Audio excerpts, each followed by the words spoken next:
আল্লাহর ফেরেশতাগণ লিপিবদ্ধ করার পর আল্লাহ তাআলা তাকে ডেকে বলবেন, তোমার আমল নামাতে যত কিছু লেখা আছে তুমি কি সব কিছু তোমার কর্ম হিসাবে স্বীকার করো, নাকি আমার লেখকরা কোনো ত্রুটি করেছে, জুলুম করেছে, অবিচার করেছে, বাড়িয়ে লিখেছে তোমার ব্যাপারে? তোমার মন্তব্য কি? আল্লাহ রাব্বুল আলামিন আহকামুল হাকিমিন, তিনি সবচেয়ে বড় বিচারকদের বিচারক, সবচেয়ে বেশি ন্যায় বিচারের দণ্ড তিনি প্রতিষ্ঠা করবেন।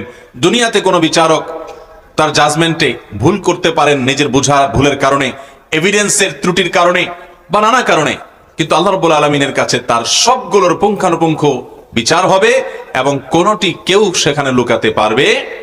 তো আল্লাহ সুবহানাহু ওয়া তাআলা সেদিন এই বান্দাকে ডেকে বলবেন যে তোমার বক্তব্য কি?